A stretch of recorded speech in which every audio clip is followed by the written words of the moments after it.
Hello, this is my take on the whole Two-Face situation. Now, if you're looking for details and specifics, this is not the video to watch. There are several other videos that go into the specifics and show you the videos, but I am more of trying to do an analysis. And what I see in everything I've heard in light of what has transpired over the years is, in my opinion, a case of arrested development.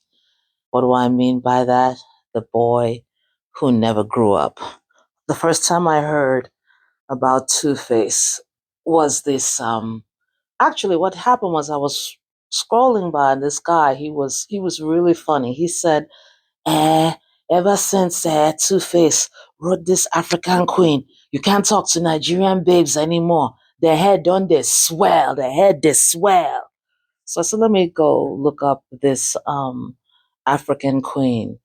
And I really like the video. Even more than the song, I like the video because in a world that loves to promote so-called white supremacy, we're hearing a video or listening to a song that was talking about the African woman, uplifting her, pedestalizing her in the way that the world refuses to. And the images to prove it. And along those images, among the women, was Annie, I think, who later became your wife, I believe. And you were a sensation. And I think that made you quite popular. A lot of people liked you. But along with that entertainment life is a lot of carnality, a lot of temptation, which you took advantage of.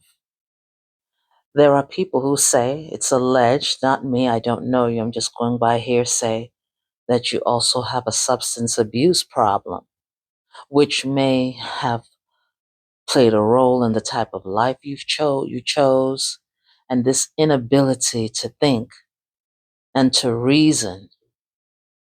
And what I see is someone who never grew up. Your reckless behavior, numerous children. And I'm not judging you. I'm not putting you down. Honestly, I have no dog in the fight. I truly have nothing against you other than your very disgusting behavior on a show that I saw where you were telling someone to shut the F up, which was, it was just very lousy and made you look bad. But then it makes me wonder, were you under the influence?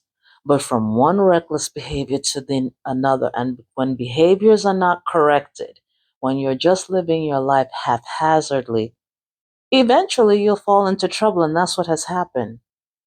So you are a broken person who's never corrected your behavior. You put Annie through hell. She stood by you. You put her through hell. Then you run to another broken person like yourself, who it's also alleged is not all together correct.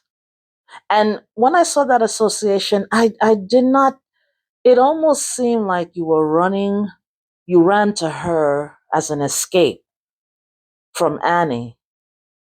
And rather than doing, and you see, when you're trying to escape something, you're not addressing what you're trying to escape from.